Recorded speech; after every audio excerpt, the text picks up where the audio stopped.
Hello and welcome to another jungle video, and in this one we're going to be once again revisiting how you can play strong early skirmishing and aggressive junglers, otherwise known as carnivore junglers, and using that to get leads, control game tempo, and suppress enemy scaling junglers so that they never actually get to play the game. Of course, there are nuanced ways of doing this, different ideas about how to go through early games. With carnivore junglers, like you see on your screen now, you do have a power curve that peaks in the early and the mid game, and so you must be able to match those win conditions, or you will find yourself throwing games just as a byproduct of being outscaled and being as useful as Darth Maul's original legs. Now, I do have two gameplays I'd like to break down for you, and we will focus on the first 15 minutes or so. That covers the early game as well as the transition into the mid game. But if you are looking for more of a personal touch, perhaps even how to close out games after you get those leads, given that my own personal coaching has limited spots available, consider heading to our sponsor for today's video, League of Coaching. League of Coaching is a brand new coaching site dedicated to offering you many different services ranging from live coaching to VOD coaching to duo queue coaching.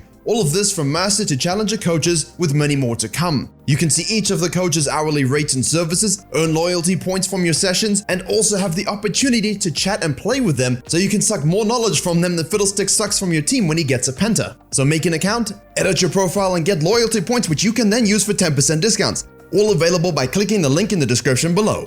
And now that everyone is obviously very excited to improve and learn, without further hesitation, let's begin. Now, as you see, this Rek'Sai is a Challenger Grandmaster player on EU West, and they are running Electrocute as they always do. This gives you the biggest burst of damage in a shortest window. It doesn't really rely on the auto attacks of Hail of Blades, and doesn't give you the elongated sustain of Conqueror. But when we are looking to basically burst people out and take control of games handily, this is always a good route to go. Now, part of being an early game jungler and really grabbing hold of these leads, being a carnivore, when you don't want to be outscaled and outfarmed, is you must control the game tempo. You must control the map, you must control the flow, you must make the enemy jungler feel like they are a step behind the entire game, and not just in the creepy way that Chaco does it. To do that, you need to understand 1, which lanes do you want to gank, 2, what clear is the enemy jungler going to do, and 3, how can I possibly have a different clear that throws a wrench into their early game plans? You see, you can start wolves and very easily go down to red into Krugs into a bottom lane gank. You can also do wolves blue gromp, as you've seen here, into a gank on the top side. You can also use your tunnels for advanced pathing to circumnavigate any potential vision. Camille is also a very snowbally champion. She's quite strong at the moment, and now I actually see the connection between her legs and the Darth Maul joke at the beginning. That's kinda neat, but at the end of the day, she's still dead to a level 3 gank. Why start wolves? Well, it's a solo camp start that Rek'Sai can do. It allows your laners to not have to leash, and essentially doesn't really let them know exactly what your early path is going to be. Rek'Sai showing top at around 235, which is pretty quick, and also beats the Nidalee out, who is apparently doing a 5 camp clear. And that's why the Nidalee from the Challenger video I released 2 weeks ago, 800 LP, 80% win rate, goes buff grump even on Nidalee, because it allows her to get into the lane for the gank before the enemy jungler. Coincidentally, that was against a Rek'Sai who did a classical red side clear and now is behind in map tempo. So yes, carnivore jungling isn't necessarily always the champion, it's basically a playstyle you can adopt if your champion kit allows it. And no, my friends who know I like Zyra and Ornn, it's much more difficult with them. You see, now what the Rek'Sai has done is, besides confusing the whole enemy team and having an early gank timing, it also removes all potential counter jungling from the Nidalee and allows Rek'Sai to ignore her red side camps and go straight for another gank on the bottom lane. Carnivore junglers very much can be feast or famine. You don't really scale, you don't farm as much, so if you don't exactly get those ganks off early, champions like Nidalee, Fiddles, Karthuses will make you feel like a T-Rex during the asteroid strike. A very nicely done double kill on the bottom lane, into a bottom side crab, and now the Rek'Sai can afford to take over the red side. However, at this point the Nidalee has done some big brain challenger things.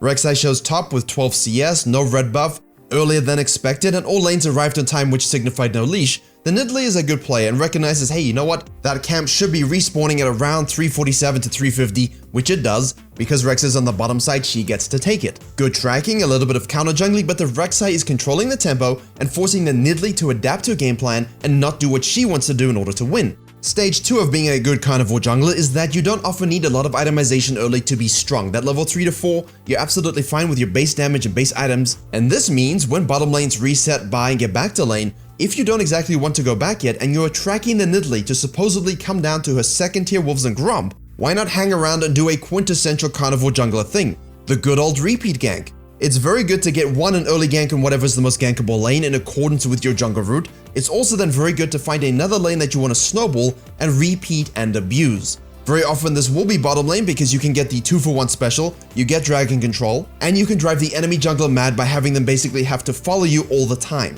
And if they commit an over greedy counter gank, then you know you just kill them. Even in these first 5 minutes, I hope you can see how the Rek'Sai dominated the game plan, controlled the tempo of the game, and can now go back to base with a lot of gold. The point of having such a good early game as a carnivore jungler, as an aggressive early game jungler, is we can actually consistently have an experience and item advantage over the enemies. That basically means we can win any mechanical sense, any fight, any PvP. If they want to fight over something, you will always have that inherent advantage, which either they give it up or they fight and die. Remember, in the early game, it's very important that you get the camps with the highest level of experience, because not only is it the fastest way to maximize your levels to get 6 and of course maintain a lead, it's also the way you keep yourself relevant in the game for as long as possible, because you're not leaving level 1 camps lying around the map. And yes, I see that in coaching a lot. Now while you do this, if the Nidalee ganks on the top lane, if you can have a nice counter gank with your Orianna, you can attempt to try it. Obviously you don't want to waste too many resources. The Maokai will be useful no matter what. He's a tank top with a lot of CC. Make sure you secure the crab, and instead of going to do your blue buff as would be expected, instead of doing your blue and sequencing all the way down, because you would have noticed while Orianna rotated top, the Zoe rotated to the bottom and eradicated the lead you so graciously gave to your ADC. Now instead of de facto doing Raptors and Krugs, remember the Krugs are level 1, you haven't touched them yet. Think of the Krugs in this kind of game style as Australia. You might absolutely love to go on vacation there, but then you realize how far away it is. And that's not an insult, my Southern Hemisphere brothers. I was born and grew up in South Africa, that's far away too. The point is though, that when the Zoe rotates up through the river, you and Orianna can collapse. The Nidalee on the other hand, what's she doing? Camp sequencing, farming, a little bit of impact. And now you can clear all the vision, do the Raptors, do the Dragon, you have the same CS, Braum is caught rotating who knows why. With a little bit of patience like we talked about in the last video, get another gank, another double kill for the Jhin, they can maximize their plate income, but you go straight back to base and ping the Herald, because the most important part of map control as an early game carnivore jungler is basically ensuring that you can ping pong those objectives. Dragon into Herald, Dragon into Herald, another Dragon, and all of a sudden you have Soul and they have no nexus. And at this point, it's pretty obvious that the Nidalee is just AFK farming, and because you showed so much on the bottom side and took that dragon, she's going to want to get frisky with the Herald and really touch it in the eye. And you know, to be honest, it's kind of spiky, and your Rek'Sai from the Void, the Herald's from the Void, I feel like there's a connection. And in lower elo games, even if you're a diamond and below, you should find yourself able to get to that Herald on time to either fight or take it away. If the enemy jungler manages to secure it, that's basically just a very good play on them. In that case, the Rek'Sai ganks top lane to make sure the Camille is taken out of the picture. However, the Braum has used what we can call absolutely exquisite roaming. Sure, they're basically semi-inting on the bottom side, but because the Jhin and Pantheon took a few plates and went back to base, the Braum knew that he could be top lane before anyone else and effectively try and help this Herald dive to maximize plate income for the red team. Rek'Sai should have seen the Zoe rotating as well, the Orianna was late. You step in a bubble, Disney things occur, and you die. Fortunately, the rest of your team rotates, the Camille TP's back in, there's a long elongated fight. Yes, I had to use both those words. So much so that the Rek'Sai respawns because it's only 10 minutes into the game, and again rotates directly to the situation and picks up a clean double kill.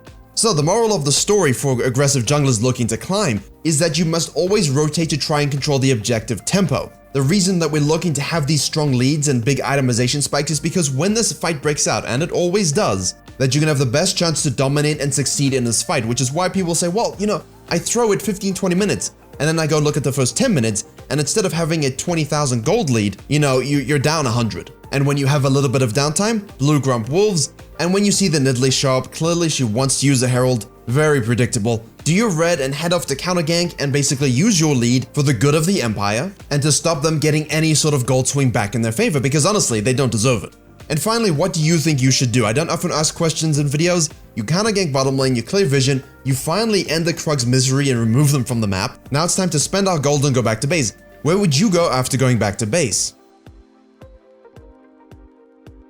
And I really hope all of you said bottom side. There's a dragon spawning. The Grump and the Wolves, that's nice. There's a random Skull Crab, that's also good. Maybe a top lane tower. But what objectives are there to be had after we gain kills? Nothing. Eat the Raptors, cut the Nidalee off, get some more kills. You have a huge lead, there's nothing they can do but pray to Odin. Unfortunately for them, they don't seem to realize that the Rek'Sai is using them as a sacrifice. And you would have noticed the goal there was to kill people, reward yourselves with objectives, and then camps. Go back to base. Obviously, she's going for the Edge of Night. You've got a Zoe, you've got a Nidalee. The raw damage outburst from the lethality, the AD, the electrocute, it's quite a bit. And this is where people fail at 14 to 15 minutes Bot lane took the tower, that's under control, there's nothing in the side of the jungle, there's no dragon. The next objective is going to be a herald, the tower's still standing. Now the support and you as the jungler can rotate, get into other lanes, and look to push remaining towers.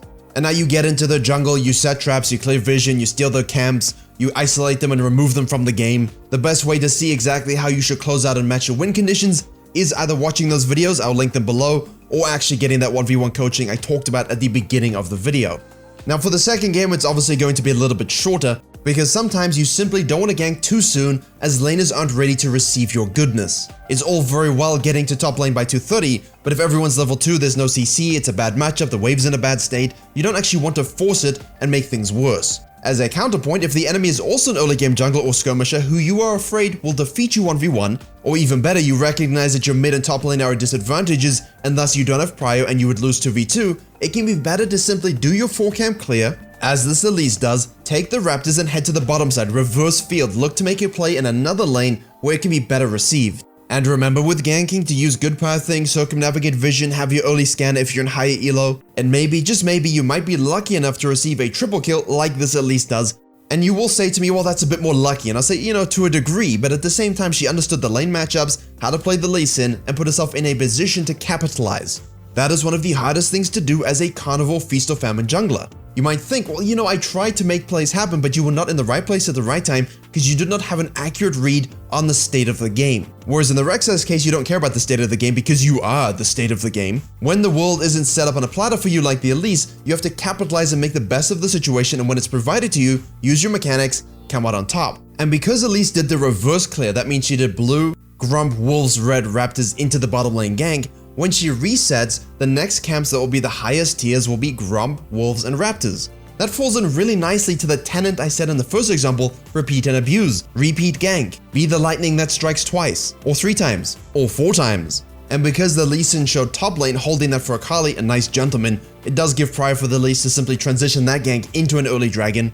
Again, it's most important for early game junglers to get the soul win con, try and secure it as soon as possible. Make sure you have heralds because the lead you have at 15, 20, 25 is the lead you will probably peak at, which means you want to be as strong as possible, and that soul really amps up your game so you don't fall off the edge of the map. And yeah, like the Rek'Sai example, roaming supports out of position, you give him a slap and you send them back to base. You clear the side of the jungle with the maximum experience, again the Elise is hugging a blue side, and then once again you can look to please the bottom lane with your presence.